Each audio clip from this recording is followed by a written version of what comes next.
Darren, I had prepared for the opening segment of today's show, Okay. and then this item came across my Oh, Twitter feed, or X is what it's oh, called, I oh, guess. wait, here we go. Dee, dee, dee, dee, dee, dee, dee. We're low budget. Dee, dee, dee, I dee, dee. like that. Impeccable special effects. We get That's right. That's only the right. best. That's right. Darren can do it all. That's well, sure, we'll go with that. Here's the article that came across from On3 Sports. Ohio State athletics operated at a $37 million deficit last year. Wow. So I'm assuming that's reputable, the source there. Yeah. But I got to thinking about this because I've heard from Buckeye Doug recently. He's He still surfaced. reveling in the Ohio State Buckeye win, and Oh yeah. there was a part of me there, and my heart started to get a little tender and think, well, I'm happy for my friend. His team Absolutely. won, and I'm even starting to feel a little happy for Ryan Day. He got that proverbial monkey off his back. He finally won a title, and then I hear him descend into complete lunacy by saying they had the greatest playoff run ever. I'm Now, sorry, what? as you pointed out so astutely before we went on air, they did have the greatest run in the 12-team playoff format. That's right. That's exactly right. Because it But was the first ever run. is 2019 that far away? Are Yeah, we really going to exactly. go there? It amazes me, Darren, that every team that wins a championship, they immediately want to compare themselves to the 2019 Absolutely. LSU team. And I rest my case. That shows that you have set the standard. You have raised the Mhm. bar to that level that everyone is trying to get to. So, anyway, not to pick on Ohio State fans. I don't know if we have any Ohio State fans that listen to the Well, show, but congratulations on the championship. But you might want to that's enroll your coach into some history classes. well, he could be still having effects of pepper spray. It could be he could be talking out of his mind. I mean, I don't know. Just throwing it out there. It could be. Yeah. Well, even though they may or may not be running at this huge deficit, I mean, they just shelled out $20 million for the team they had this year. Exactly. Someone who is not running at a deficit, even though they have recently, current up to date, is over $800,000 paid in fines, is your beloved Vanderbilt. Money well spent. Nobody has. I don't think it makes even a dent in their endowment. Oh no, absolutely not. I think Coach Byington after the game was like, "Well, we'll just start a GoFundMe. It's worth it." It's like, yeah, that's exactly right. The endowment or GoFundMe, whatever. Let's just keep rolling. Nobody's complaining. But did you see where Candace Lee, the athletic director, actually went over to the student section and said, $500,000. That's money that could be used at NIL. If we she tried. She put her best foot forward to try to keep them in the seats, but it didn't work. Nor should it have. That mission was doomed from the beginning. My favorite. I've seen a couple of videos of because when it became obvious that they were going to win the game, you see this line of security come out directly in front of the student section, and I thought, okay, just please, let's just not make this a thing. Okay, I get it; it's $500,000, but let's not make this a thing. And then I've seen a couple of videos that show the security guards just as soon as the buzzer went off, it was like a door. They just turned sideways. You come on through. I am not trying to shut this down. Get your spot, man. That's like, all Yeah. right, good for them. Because I mean, why would you not do that? I mean, you're going to stand there and fight with a student body when there's 15 of you stretched across the so good for them. Turn and be a turnstile and just lead the way. Go right ahead. We're going to stand here hoping to be a deterrent, but in case that doesn't work, Yep. we're going to step aside. Just help anybody up that falls. That's what we're here to do. Well, it was a big weekend for Vanderbilt. Exciting Absolutely. times for the men and women's basketball teams.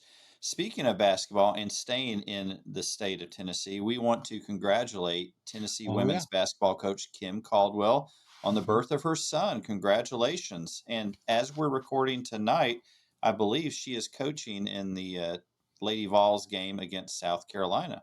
Mhm. So, quite a turnaround. Impressive. Yeah. But we're happy, healthy baby boy, and Mhm. we wish her and her family the best. So, congratulations. Oh, Vanderbilt sends him some Vanderbilt stuff. Just saying. I'm just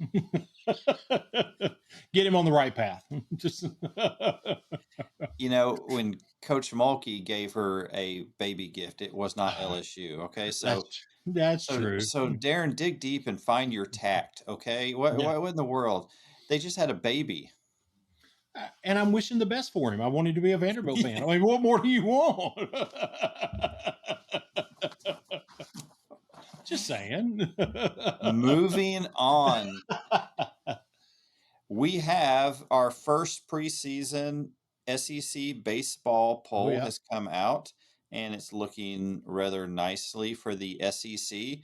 Mm, 10 out or 5 out of the top 10 teams are SEC schools. A&M at 1, LSU at 2, Tennessee at 3, Arkansas at 4. And just in case you're counting, that's the top 4 spots right there. And yep. then Florida at 7. And out of the I think there's 10 total SEC teams in the top 25. So again, another poll, whether we're Yep. talking about football, men's basketball, women's basketball, baseball, I'm sure we're going to see this in softball as well. Your SEC's all over the place. Absolutely. And the amazing thing is you look through that top 25 and you're so impressed with, I mean, 4 of the top 5 spots, got 5 of the top 10, 10 of the top 25. And it is the teams that you're accustomed to when you talk about SEC baseball, LSU, Vanderbilt, now Tennessee. But you start looking further down that 20, you got Kentucky that's already making an appearance in the top 20.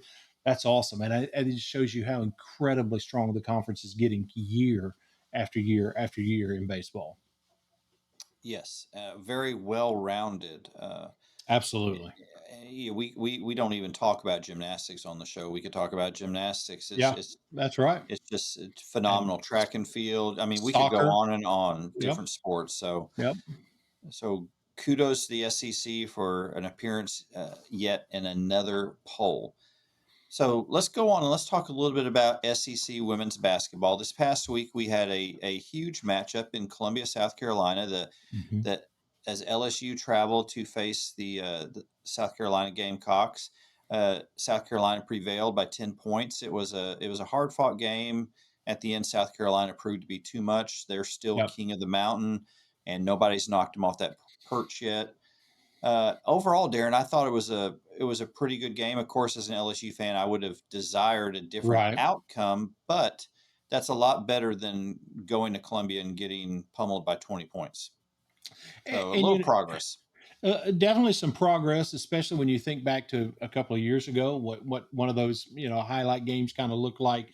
But taking kind of panning back a little bit and looking kind of 10,000 foot view at just at women's basketball, like we talked about last week, with this game being one of those that's becoming year in and year out. Even if you're not a women's basketball fan, you talk about this game. People know it's coming. People know that LSU and South Carolina are going to play or have played. And I think just looking at it strictly from a game level, the excitement, the pace, the level of play, it lived up to the billing. It did not disappoint. Obviously, as you said, if you're an LSU fan, yeah, there was some disappointment because you'd rather have a different outcome. But just as far as the game and what it's doing for women's basketball, not just in the conference, but especially in the conference, but as a whole, I think it lived up to the billing and did what you wanted it to do.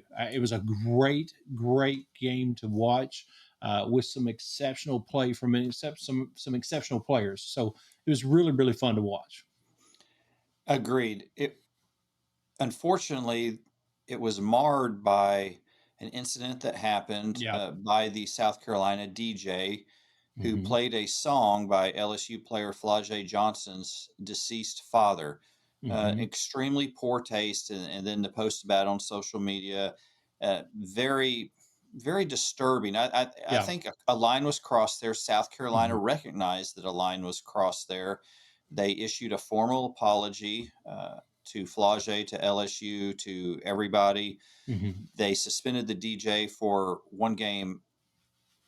Still, though, Darren, as we were talking before the show, I thought you made a good point. When you look at the line that was crossed there, Yeah. is is one game sufficient? Uh, yeah, I agree completely. I think that's the big question. Hopefully, that South Carolina is asking themselves right now, because that's a pretty big line to cross. That's really stepping way over some boundaries that there's never a reason to. There never should be a thought process, a moment, or even a conversation that says, "Hey, this is a good idea," because it's never, ever, ever going to be. It's always going to be in poor taste, and I think you have to call into judgment, or call into question the judgment of the person that did it, of that DJ, on a level that's bigger than just a one game suspension. So it probably won't go beyond that, but it seems not adequate to me, and hopefully it never happens again. And it's a one game suspension that has an effect, and no matter what team, no matter what player, it's a line that's never crossed again. There, this is a conversation that we're not going to have on this particular episode, go into depth. I think, though, we would be remiss without mentioning the fact that, look, there is a lot that goes on at these games, and Hmm. fans will yell at players. Hmm. That's part of the game, and there's a line that can be crossed there as well. Absolutely. There's a difference at supporting your team and maybe even doing a little trash talking with the Right. opposition and bringing up a deceased parent. That just seemed Absolutely. that's the part that really bothers me there. It's not like if someone wants to say, Flage's got two left feet, or Right. Flage, she can't hit the side of the barn, or Flage, you're Right. horrible, or whatever. Players are used to hearing that stuff. They've heard it all Absolutely. their lives. If you've played in any sporting competition, you know what that's like.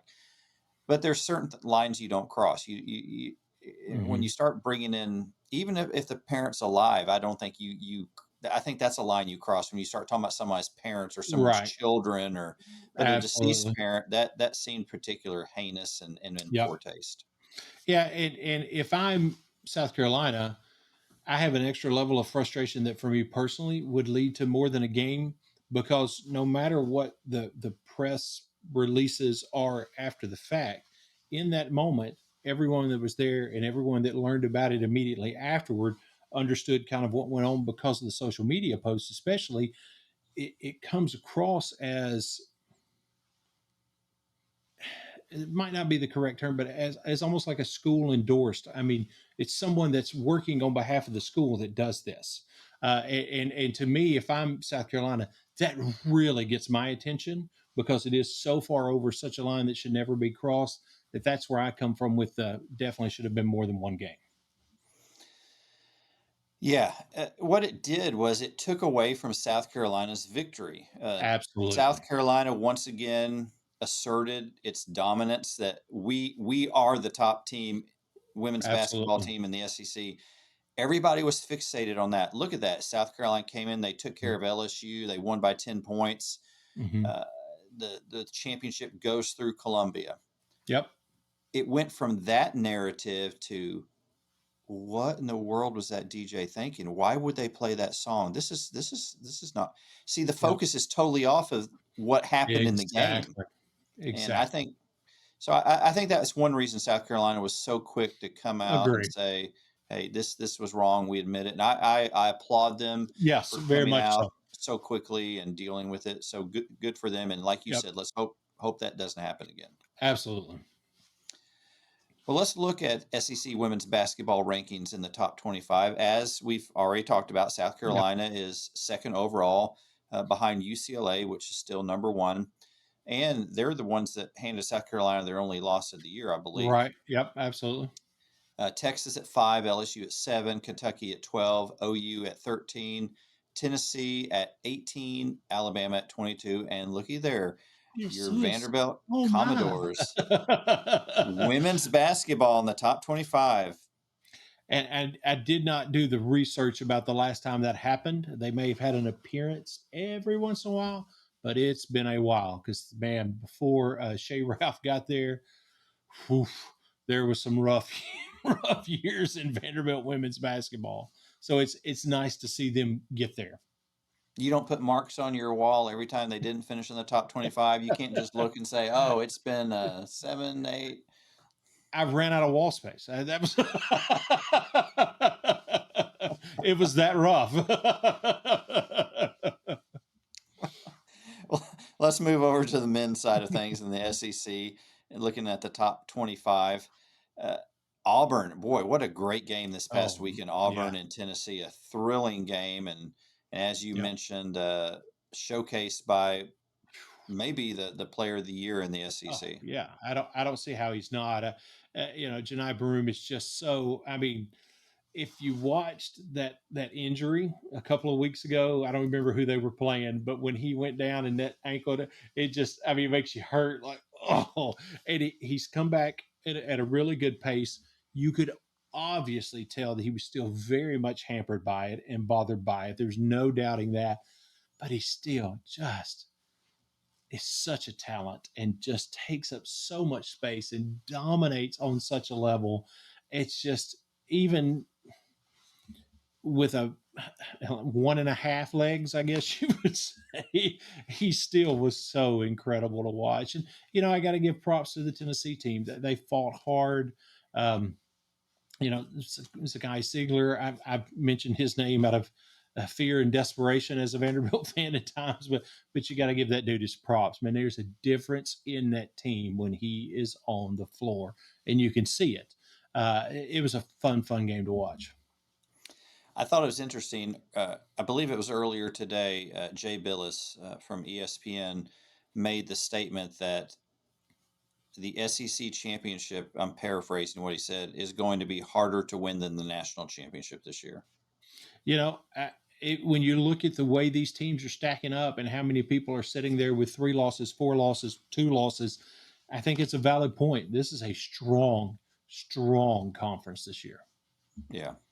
Auburn at number one, Alabama, which looks incredibly tough again this year, My playing goodness. very well at number four. Florida at five, Tennessee at eight, Kentucky at 12, A&M 13, Mississippi State 14, Missouri 20, Ole Miss 23, and your Vanderbilt Commodores coming My in at goodness. 23. Now, speaking of, I should probably know this, but it's been so much time that it hasn't happened. It'd be kind of hard to find. I don't even know the last time that men's and women's Vanderbilt basketball were in the top 25 at the same time. I mean, we're probably, I would assume we're going back to early Kevin Stallings. I cannot remember her first name, something Balcom. That during those days when she was with the women's team, and Kevin Stallings was the men's coach, like in his early day. It's probably the last time this happened. Truthfully, Melanie Balcom. I knew it would come to me. I just had to get there. That's probably the last, and that was a long time ago. So But very enjoyable. looking at the list, so Tennessee men and women are in the top 25, Yep. Kentucky men and women in the top 25, Vanderbilt.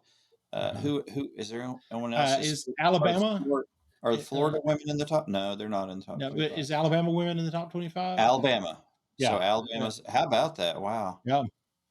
And That's then impressive. Texas is not. They no, the Texas men aren't in it, are they? The top 25. So all right, but still, No, no, their coach is still running around the sidelines with his tongue hanging out. but he beat Ole Miss. Act Well, like that was you've been there before. Okay. wasn't that he did that after the Oh, A&M game. A&M, A&M. A&M, yeah. Yeah, that's right. Yeah. Sorry. Yeah. Yeah. Act like Yeah, you've been let's there before. But anyway. moving on. Yeah. Speaking of, we're going to go through a couple of lists. Speaking of winning the national championship versus winning the SEC championship, we neither one of us are betting guys, sports betting, and don't really know money line and enough to be Tell able to. tell tell the truth, Darren. Okay, I, Jesus is listening. Tell the truth. I You bet on don't the. know you don't know the betting line? I know the betting lines, but I can't explain it. I know it tells me who's favored, but I don't know what that really means. I just know plus sign or minus sign. Oh, mm. But rather than to even try to have to explain all of that, we have a couple of lists that we've used, kind of an aggregate of several different sports books, to who has the most likely chance and the least likely, or most likely odds and least likely odds of winning first the SEC championship, and then we'll also look at the national championship within SEC teams. So let's start with the SEC championship. And this is from left to right, top to bottom. So you fill in the blanks here. The top spot is Auburn, and the least likely is South Carolina. And this, again, is an aggregate of several different sites putting together, all of the money lines and all that kind of. I just use the list rather than trying to understand it. What What what sites? What sites? There's like six. You just gotta find a spreadsheet, and But then but it'll you put it you don't all. you don't but you don't know anything about betting. Dude, no, I found one site that had them all. So, anything that stands out Wow. to you about this list? Oh, I think it's pretty spot on right now. I'm a little surprised they have Florida ahead of Tennessee, uh, Yeah, but I think Auburn, Alabama, Tennessee, those would probably be my. I put them at 1, 2, and 3 as far as SEC. But yeah, I'm grateful that LSU is not last. I'm that's grateful right. for South Carolina men for Thank you, keeping us South out of Carolina. the basement. How about Arkansas with Calipari in his first season? Not looking too good. That's the thing that stood out to me the most. You're right. Florida being ahead of Tennessee, that's a little surprising. But Arkansas, not now that conference play has started necessarily, but preseason expectation and conversation versus the reality of where we are now. That's a really surprising thing to see, even in his first year, a Calipari coach team basically at the place of just not having a shot at winning the SEC championship. That's really surprising. You don't expect them to be behind Ole Miss, Mississippi State, which Mm-mm. traditionally aren't considered basketball powerhouses. No, and you know what? You got to give props to. Speaking of places where you don't expect, you got to give props to Missouri to be in the middle of the pack there. Hmm. That's they've had some up and down years, so good Yeah. for them. So that's the SEC championship. Now things are going to change just a little bit, but this is the least likely, most likely to least likely of teams that could win, according to odds makers, the national championship. And so for SEC, what they're saying is the most likely would be Auburn, and the least likely again would be South Carolina. So top to bottom, left to right, that's how that goes. Most likely to least likely. For informational purposes, even though it's not SEC, as of the time of recording, according to most of those sites that are out there, Duke is the team that they have it at the top. The top five are Duke, Auburn, Houston, Iowa State, and Alabama. So again, just for informational purposes, um, I think Yeah. it's. Hmm. Go ahead. Go ahead. Not sure about Iowa State. The big question with Duke is if you shut down Cooper Flag, Right. who steps up for Duke? Exactly. I think these SEC teams. I would guess, Darren, we're gonna see 12 to 13 in the tournament in March. Yeah, You you have solid top to bottom offense defense. I think unfortunately for LSU fans, The only three that you can say at this point they're not going to the tournament is Arkansas, LSU, South Carolina. Yeah, I tell you, it's not an LSU show, but goodness gracious, the men's basketball team is Yeah, struggling. McMahon's just not turned it around yet. and it's such a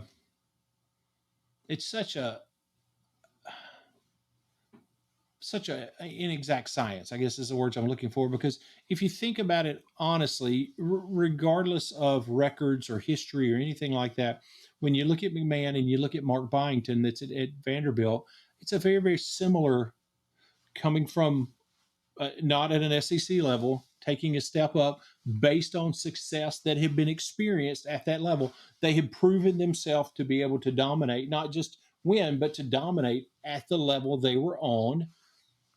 And it's really interesting to watch how those things play out. Now, is this McMahon's second year? I thought, didn't he come in the same time Mulkey and It could be it's his third year. It's yeah, because he is that right? I think I think that's so. right. I think that's right. Yeah, I think it's been 3 years since the, Yeah. or maybe it's only been two with, no, it's been three with Will Wade, hadn't it? Yeah, I think that's right. I'm pretty sure Yeah, that's right. Yeah. So if it's his third year, ugh, that makes it a little bit tougher. You would hope to see things being in a little bit better direction. yeah, Second year, it excuse it a little bit more, but it's really incredible how inexact of a science that can be when someone comes up from a step down below the SEC to coach in the SEC, especially with the strength of the conference that we're seeing now. yeah, yeah. Yeah, McMahon has a 43 and 42 record at LSU. Okay, yeah, so we're definitely in third year. So 2022 to present. Yep. Yep. Hmm. Goodness, that's unfortunate. You wonder what the end of the year is going to look like. With it being a third year, will they give him a fourth year? Depending on how the rest of the conference schedule plays out. Yeah. But I find it another just quick thing. I find it interesting when you look at where the odds makers have Tennessee in the SEC picture as far as likelihood of winning it and the national championship picture. They are definitely at a different place. You know, they flipped. They're above Florida.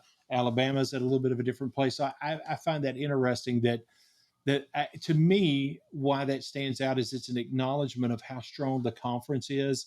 Even if you don't win the SEC championship, you still got a pretty good shot of hitting a tournament and getting on a run and being a non-SEC champion that turns into a national champion. Yeah. Yeah. Absolutely. So Yeah. I found that interesting. Great stuff. Great stuff. I learned more about sports betting than I ever knew before. And that's sad because we don't know much. This is a show of lists, It's the and list show. we have one more, Darren. The way too early college football top 25, and this comes, I believe, from ESPN. That is correct. This is the ESPN version of a way too early top 25. Ohio State number one minus their defensive coordinator, who went to in conference Penn State. Yes. That's a head scratcher. I don't keep up a lot with what's going on in Columbus, Ohio. No. Darren, why in the world did Jim Knowles leave Ohio State to go to Penn State? If there is one thing that you can say without any form of hesitation, regardless of what you think of him, the old saying, "Sell ketchup popsicles to a man wearing white gloves." That is James Franklin. If anybody could talk somebody to walk into walking away from a national championship to basically, skip a state over in the same conference, it's James Franklin. It's a head scratcher. I don't get it, but knowing that James Franklin's involved, it doesn't surprise me in the slightest. Yeah. Yeah, that was a surprising Yeah, very much so. news announcement. Texas at number two with the Arch Manning error. You have Penn State brings back their starting quarterback, Drew Allard. Did I say that Yeah. right? Allard. Yeah, I think that's right. Uh, Notre Dame. I'm a little surprised they're up so high. They're going to have to replace Riley Leonard, who Exactly. basically was the heartbeat of that offense. So Yep. that's going to be interesting to see how that works out. Georgia, Mhm. which is trying to figure out the quarterback situation as well at 5. Absolutely. And I'm going to skip to just SEC schools. Mhm. LSU at 8. Probably about right. They underperformed this year. They won the transfer portal sweepstakes, but you don't get a trophy for that. And got a They lot coming back. they got a I lot think coming back, so we'll see. This may be the year that if Brian Kelly underachieves, we may start seeing the end oof. in Baton Yeah, Rouge. absolutely. South Carolina, Shane Beamer, they signed him to an extension through Yeah, what that's right. 2030. Yeah. So he's got a great quarterback. Lenora Sellers coming back. Gamecock's going to be tough. Alabama at 12, much to the chagrin of Crimson Tide fans. Absolutely. Uh, a lot of question marks there. Yeah, they have a good draft haul coming in. You got to replace Milrow. There's questions about Mhm. DeBoer, and we'll see. Yeah. Another 4 loss season. Yep. Uh, the Oof. rumblings in Alabama will grow to fever pitch. Yep. That'll get loud quick. Florida at number 18, and what Wow. a Billy Napier running Wow. the gauntlet last year. Incredible. Did way better than either one of us thought they would do. Yeah, absolutely. And what a job to go from, being booed in the stadium and people just saying not a matter of if but when, to finishing out the way he did. And now, even though it's a way too early, but still being in an ESPN preseason top 25, what a job. I mean, goodness gracious, what a Yeah. job. And I'm sure this does not sit well with the Tennessee fans. They are one spot ahead of Tennessee. Exactly. Yeah, exactly. Ouch. Hmm. How? With Tennessee's got Nico coming back. He's going to be Mhm. better this year. A&M at 22 and Ole Miss at 25. That's your SEC teams. Of course, preseason polls me carry about as much weight as the paper that they're on. If that much, that's exactly right. But But it's fun to talk about. yeah, and that being said, it's interesting to see Ole Miss at 25 because to me, one of the interesting things when you look at this is you see ESPN acknowledging how much Tennessee lost and how much Ole Miss lost without really acknowledging how much Alabama lost. Alabama lost a whole lot more than being at 12. I don't think that's anywhere close to a realistic um, understanding of just how much Alabama lost and just how far they slid back last year, how disappointing the season was. I think Ole Miss and Lane Kiffin, they're in the top 25 because they're Ole Miss and Lane Kiffin. I think they've got a lot to prove this year. He can't even say he won the portal. LSU took that prize. So he can't even say he won the portal this year. But I'm not saying they're all of a sudden going to be this, stinker that only wins 6 games. But I think they've got a lot to prove. And good for Mike Elko. Second year on the job, starting out the preseason world in the top 25. Good for him. Good for him. Hmm. It seemed like there was something else that jumped out at me, but I don't. Oh, I know what it was. Um, Speaking of List and Shane Beamer, within the next couple of weeks, we're going to try to focus on some of these lists and just kind of talk about them, keep some football conversation going. Within the next couple of weeks, if not next week, we're going to look at lists comparing coaches' pay and winning percentages and see how far off where the variation is, where they stack from 1 to 16. That'll be, because now Shane Beamer's looking up at very few people in the conference as far as pay goes. But one of the people he's looking up at still is Stoops at Kentucky. As awful as last year was, he's still got a $9 million paycheck for last year. So I think it's a pretty interesting thing to look at. So we'll be looking at that in the next couple of weeks. Yes, we will. Thank you for joining us for another episode. Hit that like, subscribe button if you're so inclined. It means a lot to us when you do. We appreciate it greatly. New episodes come out every Tuesday. We know this is kind of the season. Okay, we're getting over college football being over. Now we're moving into basketball, Yep. baseball. We got a lot of SEC to talk about, and we hope that you'll keep joining us and spread the word Absolutely. about the show to anybody that you know that likes SEC sports. Yep. We look forward to seeing you every week. So until next time, y'all take care. Have a great week.